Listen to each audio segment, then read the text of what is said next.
வணக்கம். புத்தாண்டு ஆங்கில புத்தாண்டு சிறப்பு பலன்கள் 2026 அந்த வரிசையில இன்னைக்கு நம்ம பேச போறது ரிஷபராசி.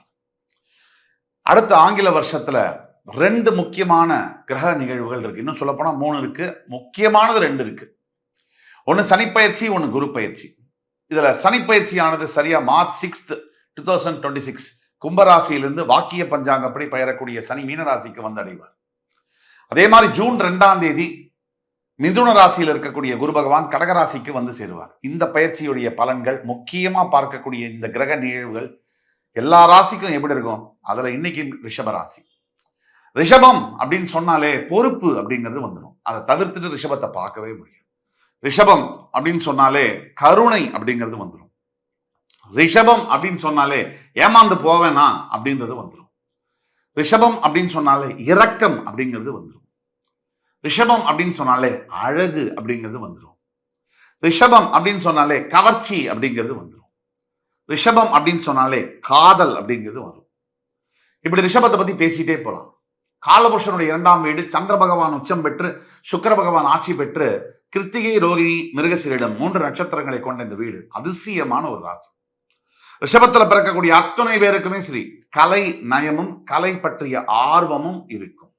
64 கலையில பாட்டு, டான்ஸ், ஓவியம் வரைகிறது, ஏதாவது ஒரு கலையில இன்ட்ரெஸ்ட் இல்லாம இருக்கவே முடியாது. அப்படிப்பட்ட ரிஷபராசிக்கு இப்ப வரைக்கும் 10ஆம் இடத்துல இருந்து வந்த சனி பகவான் வாக்கிய பஞ்சாங்கப்படி 11ஆம் இடத்திற்கு மீனராசிக்கு வரவிருக்கிறார். ரிஷபத்திற்கு சனி பாக்யாதிபதி 9, 10க்கு அதிபர். ரிஷபராசியை பொறுத்த வரைக்கும் மிகப்பெரிய வெற்றிகளை, சாதனைகளை படைக்கக்கூடிய ஒரு ராசி. ஆரம்ப காலகட்டத்துல குழந்தை பருவத்துல ஏழ்மையான குடும்ப சூழ்நிலையில வளர்ந்தும் ஒரு வயது ஆக 35-40 வயதுக்கு மேல தன்னுடைய வீரியத்தை அப்படியே விஸ்வரூபம் எடுத்து ஒரு குடும்பத்தை காப்பாற்றி பசங்களை படிக்க வச்சு மிகப்பெரிய முன்னேற்றங்களை பார்த்து தன் ஆரோக்கியத்தை பணயமாக வைத்து உயிருடன் ஊசலாடக்கூடிய ஒரு ராசி ரிஷபம். ஆரம்ப காலகட்டத்தில் இவங்கெல்லாம் இதை செய்வாங்களா அப்படின்னு விளையாட்டுத்தனமா இருக்கக்கூடிய ரிஷப ராசி கொஞ்ச காலத்துக்கு பிறகு, வயசானதுக்கு பிறகு இவங்களா இப்படியா அப்படின்னு ஆச்சரியப்பட வைக்கக்கூடிய ராசியில இந்த சனி 10ஆம் இடத்துல இருந்து 11ஆம் இடம் வந்தால் என்ன? முதல் கிரக மாற்றம் அடுத்த ஆண்டு நடக்க போகுது. மார்ச் 6ஆம் தேதி சனி என்ன செய்வார் அப்படிங்கிறதுக்கு முன்னாடி சனி யாருன்னு நம்ம தெரிஞ்சுக்கணும். சனி சனி கொடுப்பார், எவர் தடுப்பார், இதெல்லாம் லட்சம் பேர் சொல்லிட்டாங்க. சனி எல்லாரும் பார்க்கக்கூடிய பார்வையே வாயில சனி, சனியனே, நீ சனி இப்படின்னு அவசொல் தப்பா திட்டுவதற்காகவும், தப்பா ஒருத்தரை குறை கூறுவதற்காகவும், ஒருத்தரை காயப்படுத்துவதற்காகவும் அந்த வார்த்தை உபயோகிக்கப்படுகிறது. ஆனா சனி பகவான் நிஜத்துல அப்படியான்னு கேட்டீங்கன்னா சத்தியமா கிடையாது. அதாவது ஒரு மனிதனுக்கு வாழ்க்கையில் பிறவியில் தேவையான அத்தனை ஞானத்தையும், அத்தனை அனுபவத்தையும், அத்தனை அறிவையும் பக்குவத்தையும் கொடுத்துட்டு தான் கெட்ட பேர் வாங்கிக்கிற ஒரு கிரகம் தான் சனீஸ்வரன். நிறைய நல்லது செஞ்சா புத்தி வேலை செய்யாதுன்னு சொல்லுவாங்க. அதாவது எப்பவுமே ஆனந்தமா இருக்கிற மனிதனுக்கு பாருங்க ஒரு மாதிரி அசமஞ்சமா இருப்பாங்க. நல்ல சோகத்துல உச்சகட்ட பிரச்சனையில இருக்க மனிதனை பாருங்க ஷார்ப்பா இருப்பான். அவனுடைய கண்ணு, காது, வாயெல்லாம் உச்சகட்டத்தில் அப்படி ரெடி நிலையில இருக்கும். இந்த போர் வரும்போது அப்படி இப்படி ரெடியா இருக்கும், அந்த மாதிரி இருக்கும். இதே சந்தோஷமா இருக்கணும் பாருங்க, 5 புலனுமே அமைதியா அடங்கி போய் ஒத்து போய் கம்முன்னு இருக்கும். நேர் எதிர்மாற நம்ம என்ன சொல்லுவோம்னா, பிரச்சனை வரும்போது தன்னால எப்படி ஒரு உதாரணத்துக்கு சொல்றேன், உடம்புல ஒரு சின்ன காயம் பட்டுருச்சு அப்படின்னா நம்ம எல்லாம் தோன்றது அந்த காயம் ஐயோ புண்ணு, இந்த மாதிரி தப்பான விஷயம் அப்படின்னு. ஆனா உடம்புல நீங்க காயம் பட்டதுக்கு அப்புறம் பாருங்க, ஒரு உதாரணத்துக்கு இந்த மொட்டை அடிச்சுப்பாங்க, நல்ல கவனிங்க, முடி வளர்க்காதவங்க மொட்டை அடிப்பாங்க, மொட்டை அடிச்சவங்க முடி வளர்க்காதவங்க மொட்டை அடிப்பாங்க. மொட்டை அடிச்ச உடனே தலையில உடம்புக்குள்ள இருக்கக்கூடிய அத்தனை ஹார்மோன்ஸும், அத்தனை வைட்டமின்ஸ் அண்ட் மினரல்ஸ், அயன்ஸும் இங்க முடியே இல்லை தலையில அப்படின்னு சொல்லி எல்லா சக்தியும் மேக்சிமம் அந்த தலைமுடி வளர்றதுக்காக கொடுக்குமா. அதுக்காக மொட்டை அடிக்கலாம். மொட்டை அடிக்க அடிக்க அதிகமா வளரும்பாங்க. சின்ன வயசுலயும் அதுக்காக தான் அடிக்கலாம். பிறந்த குழந்தைங்க வளவழன்னு இருக்கும் முடி. அதுக்கப்புறம் மொட்டை அடிக்க அடிக்க தான் ஸ்ட்ராங் ஆகும். இந்த முடியுடைய லென்த்து, முடியுடைய டென்சிட்டி எல்லாம் ஸ்ட்ராங் ஆகும். இதை மாதிரிதான் வாழ்க்கையில் அனுபவங்களும் அப்படிதான். அதுதான் சனீஸ்வர பகவான் கொடுக்கக்கூடியது. சனி என்பவர் உங்களை பாதிக்கணும், உங்களை கெட்டது செய்யணும்னு கொடுக்கக்கூடிய கிரகம் அல்ல. நீங்க வந்து நல்லா இருக்கணும், பக்குவப்படணும், அடுத்த நிலைக்கு நீங்க போகணும். அடுத்த நிலைன்னு சொன்ன உடனே மனிதர்களுக்கு மிகப்பெரிய குழப்பம். நான் இப்ப மேனேஜரா இருக்கேன், டைரக்டரா வாங்கணும், அதான் அடுத்த நிலையா? சத்தியமா கிடையாது. நான் இப்ப 5 கோடி வச்சிருக்கேன், 50 கோடி சம்பாதிக்கணும், அதுதான் அடுத்த நிலையா? உங்களை விட பைத்தியம் இருக்க முடியாது. நான் இப்ப வந்து 2 வீடு வச்சிருக்கேன், 10 வீடு வாங்கணும், அதுதான் அடுத்த நிலையா? அப்படின்னா நீங்க தான் பெரிய முட்டாள்னு அர்த்தம். அடுத்த நிலை என்பது உங்களுடைய புரிதல், இந்த வாழ்க்கையை பற்றி, இந்த உலகத்தை பற்றி அனுபவம், பக்குவம், உங்களுடைய வாழ்க்கை முறை, நீங்க வாழ்க்கையை அணுகிற பக்குவம், அதுல மாற்றங்கள் வருது இல்லையா? எண்ணங்கள், செயல்கள்ல, சொற்கள்ல, அதுதான் அடுத்த நிலை. நல்ல சவுண்ட் மைண்ட் இருக்கிறவன் பேச்சே தெளிவா இருக்கும். அதே மாதிரி அவன் செய்யக்கூடிய வேலையும் கச்சிதமா இருக்கும். வாழ்க்கையில எப்பேற்பட்ட பிரச்சனை வந்தும் பாருங்க, காலரை வசதி விட்டு போயிட்டே இருப்பான். அதுக்கு என்ன காரணம்னா புத்தி தான் காரணம். இதுவே சவுண்ட் மைண்ட் இல்லாத ரொம்ப பிஞ்சியா இருக்கிறவன் 5000 கோடி வச்சிருந்து 500 கோடி வச்சிருந்தாலும், பங்களா சுத்தி இருந்தாலும் ஒரு பயத்தோடையே பதுங்கி பதுங்கி ஒரு மாதிரி பூஜையாவே வாழுவான். அதுக்கு என்ன காரணம்னா அந்த பயம். புத்தி வந்து ஸ்ட்ராங்கா இல்லை. இவ்வளவுதான் டிஃபரன்ஸ் சக்சஸுக்கும் ஃபெயிலியருக்கும். ஆக உங்களை சுத்தி என்ன இருக்கு, நீங்க எந்த பிளேசர் போட்டிருக்கீங்க, நீங்க எந்த கார்ல போறீங்க, இதெல்லாம் மண்ணு தான். நீங்க மைண்ட் எப்படி வச்சிருக்கீங்க, உங்க மைண்ட் எவ்வளவு தெளிவா இருக்கு, இதுதான் முக்கியம். அந்த மைண்டுன்னு சொல்லக்கூடியது எது? எந்த கிரகம்? சந்திரன். மைண்ட் தான் சந்திரன். அந்த சந்திரன் உச்சம் பெறக்கூடிய உங்க ராசிக்கு 3, 6, 11, 12 சனி இருந்தாலே யோகம். இப்ப 11 வந்து உட்கார்றாரா சனி பயிற்சியில? அப்ப பிக்சர் பர்ஃபெக்டா வந்து உட்கார்றாரு. லாபஸ்தானத்துல வந்து பாக்யாதிபதி வந்து உட்கார்றாரு. லாபஸ்தானம்னா வருமானம் வரக்கூடிய இடம். அந்த இடத்துல பாக்யாதிபதி வந்து உட்கார்றாரு. பாக்கியம்னா வருமானம் அதிகமா வரும். அப்ப பொருளாதாரம் இந்த ரிஷபராசி நேயர்களுக்கு மிகப்பெரிய அளவுல மாற்றங்கள் நடக்கும். நாம சொல்லக்கூடியதான் பொது பலன்கள். இதுவே உங்களுக்கு மேட்ச் ஆச்சுன்னா உங்களுடைய பிறப்பு ஜாதகத்தை எடுத்து கீழே கொடுக்குள்ள வாட்ஸ்அப் நம்பர்ல எங்களை கான்டாக்ட் பண்ணீங்கன்னா ஆன்லைன் அப்பாயின்மெண்ட் கொடுப்போம். எங்கிருந்து வேணா இந்த வேர்ல்டுல எந்த பகுதியில் நீங்க இருந்தாலும் உங்களுக்கு ஆன்லைன் அப்பாயின்மெண்ட் மூலியமா உங்களுக்கு அப்பாயின்மெண்ட் பண்ணி உங்களுடைய பிறப்பு ஜாதகத்தை பார்த்து மிக துல்லியமான பலன்களை எங்களால் சொல்ல முடியும். ஆக ரிஷபராசிக்கு இந்த சனி பயிற்சியானது மிகப்பெரிய பலன்களை தரும்.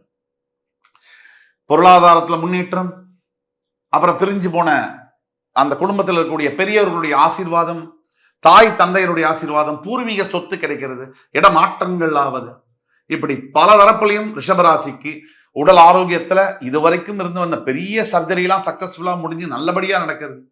இப்படி ரிஷபராசிக்கு டாப் கிளாஸா இருக்கு 7.5 சனி. பொதுவா இந்த ஆண்டோட ஃபர்ஸ்ட் ஹாஃப்ல குரு பகவான் வந்து உங்க 2ஆம் இடத்துல இருக்காரு. குருவை பொறுத்த வரைக்கும் இருக்கிற இடத்தை காலி பண்ணுவார். அவர் பார்க்கிற பார்வை அந்த இடத்தை தான் நல்லது பண்ணுவார். அதனால 2ஆம் இடம் எது? தனம், வாக்கு, குடும்பம். இங்க எல்லாம் சிறு சிறு தொந்தரவுகளை கொடுக்கதான் செய்வார். இதான் உண்மை. இப்ப பணம் வரும், சுப செலவை செய்ய வைப்பார், பணத்தை காலி பண்ண வைப்பார், வாக்கை கொடுத்துட்டு மாட்டிக்கிறதுக்கு சில சங்கடங்களை ஏற்படுத்துவார். நல்ல வாக்கு தான். அது மாதிரி குடும்பத்துல சிறு சிறு மிஸ் அண்டர்ஸ்டாண்டிங்ஸ்ல கொண்டு வருவார். ஆனா ஜூன் 2ஆம் தேதிக்கு பிறகு இதே குரு பகவான் உங்களுக்கு இந்த 3த்துலயுமே தனம், வாக்கு, குடும்பம் இந்த 3த்துலயுமே உச்சக்கட்ட யோகத்தை கொடுப்பார். இப்போ ஃபர்ஸ்ட் ஹாஃப் வந்து குரு பார்க்கக்கூடிய இடங்கள் 5, 7, 9ல அவர் துலாம், தனுசு, கும்பம் இந்த இடங்களை பார்க்கறாரு. இந்த இடங்கள்லாம் உங்களுக்கு 6, 8, 10 இந்த இடங்களை பார்க்க ஃபர்ஸ்ட் ஹாஃப்ல வந்து எதிரிகளை காலி பண்ணி விபரீத ராஜயோகங்கள் ஏற்படுத்தி வெளிநாட்டுக்கு சம்பந்தப்பட்ட விஷயங்களை பாசிட்டிவ்ல கொடுத்து எல்லாம் பண்ணக்கூடிய குரு, குழந்தைகள் நலத்துல நிறைய நல்ல விஷயங்களை செய்யக்கூடிய குரு, செகண்ட் ஹாஃப் ஆஃப் த இயர்ல அப்படியே இன்னொரு விஷயம் உங்களுக்கு செல்ஃபா growth, செல்ஃப் growth, பெரிய அளவுல வந்து ப்ரமோஷன்ஸ், பெரிய அளவுல வீடு வாங்குறது, வாகனங்கள் வாங்கக்கூடிய யோகத்தெல்லாம் ஏற்படுத்துவார். இது வந்து செகண்ட் ஹாஃப்ல. பொதுவா ரிஷபராசிக்கு இந்த ஆண்டே வந்து ஃபர்ஸ்ட் ஹாஃபும் சரி செகண்ட் ஹாஃபும் சரி பண சேர்க்கை வந்து அதிகமாகும். பணம் வந்துட்டா முதல்ல நம்ம எதில் கவனம் செலுத்தணும் தெரியுமா? அதுக்கு அதை அந்த பணத்தை எந்த பொட்டியில வைக்கலாங்கிற அதுல இல்லை, மைண்டை எப்படி ஹேண்டில் பண்றதுங்கிறதுல நம்ம யோசிக்கணும். யாருக்குமே திடீர்னு பணம் வந்துட்டா புத்தி ஆஃப் ஆயிடும், தலகால் தெரியாம குதிப்போம்.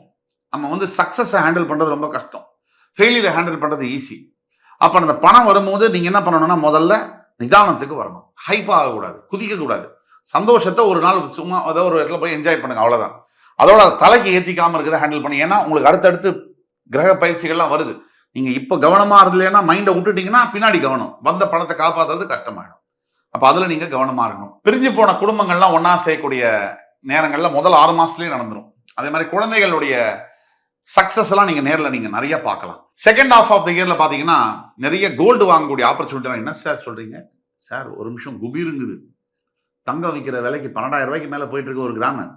அது தவிர இவங்க 22% 28% கேரட்டு பீட்ரூட் எல்லாம் வச்சு விற்பாங்க. இதெல்லாம் வந்து எப்படி சார் வாங்க முடியும்? தங்கம் எல்லாம் வாங்க முடியுமா? வீடு கூட வாங்கிடலாம், தங்கம் வாங்க முடியாது. கண்டிப்பா அதுக்கேற்ற மாதிரி ஒரு சூழ்நிலையை ஏற்படுத்தி கொடுப்பேன். கண்டிப்பா ஒரு சுப காரியம் வரும், தங்கம் வாங்கியே ஆகணும், வாங்குற பைசாவும் வரும், வாங்குவீங்க. எப்பவுமே சனி 11ஆம் இடத்துக்கு வரும்போது பெரிய கான்டாக்ட்ஸ் கிடைக்கும், பெரிய மனிதர்களுடைய கான்டாக்ட்ஸ் எல்லாம் கிடைக்கும், நிறைய ஸ்டேபிள் கான்டாக்ட்ஸ் எல்லாம் கிடைக்கும். இந்த 2025 ரிஷபராசியில யார் யாரெல்லாம் தோல்வி அடைஞ்சீங்களோ அவங்களாம் 2026 மிகப்பெரிய அளவில் வெற்றியை நீங்க டெஃபினட்டா பார்ப்பீங்க. இந்த வேலையில இருக்கிறவங்களுக்கு வந்து பாத்தீங்கன்னு சொன்னா அற்புதமா அதிசயமா திடீர்னு ஆபீஸ்ல உங்களை மேல மரியாதை கொடுக்க ஆரம்பிச்சிருவாங்க. அதே மாதிரி உங்களுக்கு திரும்பி ப்ரமோஷன் கொடுக்கலாமா, வெளிநாடு அனுப்பலாமான்னு யோசிக்கலாம், பண்ணுவாங்க. உங்க மேனேஜரே உங்களை மாதிரி கிடைக்காதுப்பான்னு உங்களுக்கே பயமா இருக்கும். உண்மையைத்தான் சொல்றானா, பொய்ய சொல்றானா அப்படிங்கிற உள்ளூர் அந்த பயமும் இருக்கும். இந்த உறவுகள் மற்றும் திருமணம் இந்த சனி பயிற்சியினால நிறைய சேஞ்சஸ் இருக்கும். அதாவது ஃபர்ஸ்ட் மேரேஜ் முடிஞ்சு செகண்ட் மேரேஜுக்காக வெயிட் பண்றவங்களுக்கு முதல்ல செகண்ட் மேரேஜ் நடக்கக்கூடியது. கல்யாணமெல்லாம் என் வாழ்க்கையில சம்பந்தமே இல்லைங்கிறவங்களாம் டக்குன்னு கல்யாணம் பண்ணி வச்சிருவாரு. அதே மாதிரி குடும்பம் பிரிஞ்சிருக்கு, இந்த போலீஸும் வக்கீலும் சில விளையாட்டெல்லாம் விளையாடுவாங்க. ஃபேமிலி கேஸ் ஆயிடுச்சுன்னா அந்த விளையாட்டெல்லாம் முடிஞ்சு முற்றுப்புள்ளி ஆகி மறுபடியும் நீங்க வந்து குடும்பத்தோடு ஒன்றாக சேரக்கூடிய வாய்ப்புகள்லாம் கிடைக்கும். எப்பவுமே ஊரு 2 பட்டா கூத்தாடிக்கு கொண்டாட்டம் தான். இதை நீங்க நினைவுல வச்சுக்கணும். இதுல சிறு சிறு சிறு சிறு சங்கடங்கள் இங்க எங்க வருமா அப்படின்னு கேட்டா ஒண்ணுமே வராது. ரிஷபராசியை பொறுத்த வரைக்கும் கிளீன் இயர். இந்த 2026 வந்து 100க்கு 100 மார்க் கொடுக்கக்கூடிய இந்த வருஷமாக இந்த ரிஷபத்துக்கு வருது. இதுல பரிகாரம் அப்படின்னு நம்ம எடுத்தோம்னாலே முதல்ல இந்த சனி பயிற்சிக்காக கால பைரவருடைய படத்தை வீட்டுல வாங்கி வச்சு அவருக்கு பூஜை செய்வது. ஞாயிற்றுக்கிழமைகள்ல கால பைரவ வாகனமான தெருநாய்களுக்கு வந்து நீங்க வந்து உணவு நீர் கொடுப்பது, இந்த மாதிரியான பரிகாரங்கள் உங்களுக்கு மிகுந்த அளவுல பெரிய அளவுல உதவி செய்யும். சில பேருக்கு வந்து மிருகங்களையே பிடிக்காது, ஏன்னா அவங்களுக்குள்ளே மிருகம் இருக்கு, அதனால அவங்களுக்கு பிடிக்காது. சில பேருக்கு வந்து நிறைய மிருகங்களை பிடிக்கும். அன்பு அப்படிங்கிறது வந்து அதுக்கு உருவமோ இனமோ எதுவுமே தேவையில்லை, அந்த லாங்குவேஜே வந்து தனி. சில பேருக்கு ஹேட்ரட், அதுதான் லாங்குவேஜ். அவங்கள சொல்லியும் மாற்ற முடியாது, ஒன்றும் பண்ண முடியாது. இதுல ரொம்ப சுருக்கமா சொல்லணும்னா பொருளாதாரத்துல மிகப்பெரிய அளவுல முன்னேற்றம், அது ஒரு பாயிண்ட். உடல் நிலையில கவனமாக இருக்க வேணும் அப்படிங்கிறது உண்மை, அது பாயிண்ட். புதுசு புதுசா ஃப்ரெண்ட்ஸ், இந்த வாழ்க்கை வந்து இது நதி மாதிரி ஓடிட்டே இருக்கணும். ஒரு இடத்துல தேங்கிடுச்சுன்னா ஓடையாயிரும். அது கடல்ல போய் சேர்ற வரைக்கும் நிக்காம போகணும். அது மாதிரிதான் நம்ம வாழ்க்கையில கூட ஃபர்ஸ்ட் 10 வயசு வரைக்கும் ஒரு ஃப்ரெண்ட்ஸ் இருப்பான் குரூப்பா. இந்த 10ல இருந்து 15 ஒரு குரூப் வரும், எங்க போனானே தெரியாது. 16ல இருந்து 25க்குள்ள ஒரு குரூப் வரும், அவன் கொஞ்ச நாள் வருவான். அப்புறம் 35க்கு மேல ஒரு குரூப் வரும், சார் அப்படின்னு பேச ஆரம்பிப்போம். 40க்கு அப்புறம் ஒரு குரூப் ஐயா அப்படிம்போம். இப்படி ஒரு குரூப் வந்துட்டே இருக்கும் கடைசி சாகர வரைக்கும். ஆனா இதுல வந்து நிக்காம ஓடிட்டே இருக்கும். இந்த புதிய நண்பர்கள் வந்துட்டே இருப்பாங்க. இந்த வருஷம் நிறைய புதிய நண்பர்கள் வருவாங்க, புதிய முடிவுகள், புதிய முன்னேற்றங்கள், புதிய அதாவது கிரியேட்டிவிட்டின்னு சொல்லக்கூடிய புதிய கற்பனைகள், புதிய படைப்புகள் கூட நீங்க பண்ணுவீங்க. இந்த குடும்ப விஷயத்துல எடுத்தீங்கன்னா சொன்னா அட்டி தட்டி சண்டை, இவனெல்லாம் முடிஞ்சு போச்சு லைஃப், இவனெல்லாம் இனிமே கிடையாது அப்படின்னு சொன்ன இடத்துல கணவன்கிட்ட மனைவி சேர்றதும் மனைவிட்ட கணவன் சேர்றதும் நடக்கும். காதலை பொறுத்த வரைக்கும் கண்டிப்பா 11ஆம் இடத்துல சனி வர்றதும் அடுத்தது கிட்ட வர போறதுன்னு அர்த்தம். ஸோ காதலிக்கிறதே 7 சனி அஷ்டம சனி இருந்தா தான் காதலே பண்ண முடியும்னு நான் சொல்லியிருக்கேன். அப்ப காதலிக்கிறவங்களுக்கு கண்டிப்பா வந்து இந்த ஆண்டு திருமணம் நடக்கக்கூடிய யோகங்கள் இருக்கு. ஒட்டு மொத்தத்துல குடும்பம், செல்வத்துல நல்ல மிகப்பெரிய இது, மன நிம்மதி, நல்ல ஒரு கடவுளுடைய அனுகிரகம், இதெல்லாம் நிறைந்த ஆண்டாக 2026ஆம் ஆண்டு ரிஷபராசிக்கு வருது அப்படின்னு சொன்ன வகையில வெற்றி உங்களுக்கு தான். எப்படி பயன்படுத்திக்கிறீங்க, உங்க மனசை எப்படி பக்குவப்படுத்திக்கிறீங்க, தியானம் ரொம்ப முக்கியம். குறைஞ்சது 5 நிமிஷம் தியானம், இதை மட்டும் பண்ணிட்டீங்கன்னா உங்களை ஜெயிக்க யாராலையும் முடியாது.